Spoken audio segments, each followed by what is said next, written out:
Okay, let's dive straight in. We're unpacking a really significant meeting, June 5th, 2025, White House. Yeah, the first time President Trump and the new German Chancellor Friedrich Merz met face to face, definitely pivotal for U.S.-German ties. Absolutely. And our mission here for you listening is to really pull apart the source material we've got, find out what was agreed, what wasn't, Yeah.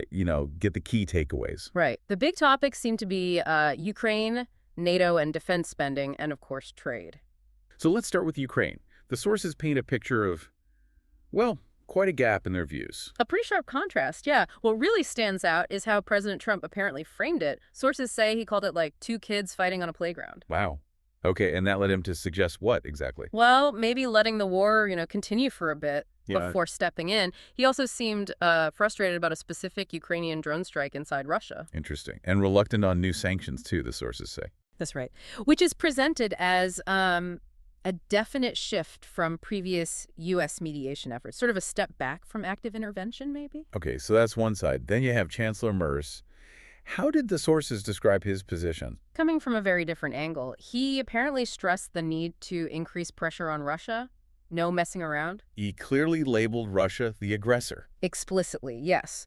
The sources suggest his whole aim was trying to get President Trump to take a much firmer stance against Putin. So you've got this fundamental split. Kids fighting versus a clear aggressor. What does that difference tell us, fundamentally? It points to, completely different starting points for finding a solution.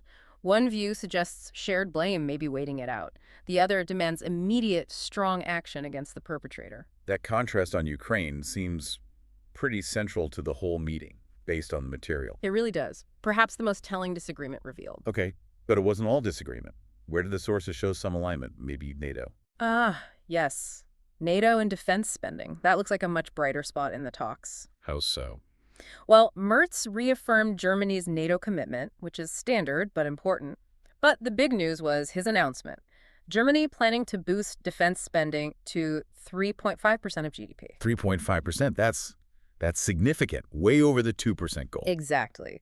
And according to the sources, President Trump was very pleased with that pledge, welcomed it warmly. And U.S. troops in Germany? He confirmed they'd stay. So on the defense front, it seems like a positive step for burden sharing within the alliance. A clear win, you could say. Okay, good. Moving beyond security, trade. What did the sources say about economic cooperation? On trade, President Trump apparently showed interest in maybe pursuing a future trade deal with the EU. His focus was on, quote, fair trade practices. Fair trade, okay. And Merz? He seemed open to deeper economic ties and specifically pushed for reducing trade barriers. So potential for movement there, but maybe different priorities on how to achieve it. Fair trade versus barrier reduction. Could be. The desire seems there, but the details, would need hashing out. Now, the sources also mentioned the tone, the personal side of things. It wasn't all policy, right? It said it was cordial overall. Yes. Despite those big differences, especially on Ukraine, the atmosphere was reportedly quite good. Cordial. Any specific examples? There was that symbolic gesture. Merz gave Trump a gold-framed copy of his grandfather's birth certificate. Friedrich Trump, born in Kallstadt, Germany, 1869. Oh, right. How did that go down? Apparently, Trump received it very warmly. A nice personal touch, Shows diplomacy isn't always just about the tough issues. Still, there was that little awkward moment the sources mentioned. A diplomatic slip. Yeah. The D-Day comment. President Trump apparently referred to the anniversary as not a pleasant day for Germany.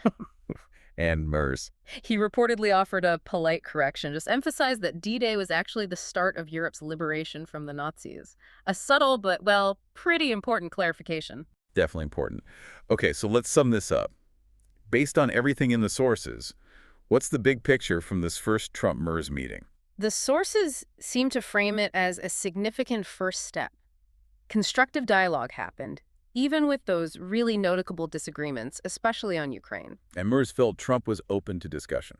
That's what he stated afterwards, according to the reports. So the feeling is it laid some groundwork. Potential for stronger cooperation is there, but those fundamental differences, they haven't just vanished. Right. So for you, listening, it's this really interesting blend, isn't it? You've got stark policy differences on a huge issue like Ukraine, but then you see alignment on defense spending, positive personal moments, Not simple at all. Which leads to a key question, really, just thinking about the core tension in these sources. Given how differently President Trump and Chancellor Merz seem to view the war in Ukraine, its basic nature, the way forward, what does this meeting actually signal? How capable is the transatlantic alliance, really, of forging a truly unified strategy on what's arguably its biggest security challenge right now? That's definitely something to keep watching. A crucial dynamic for the future.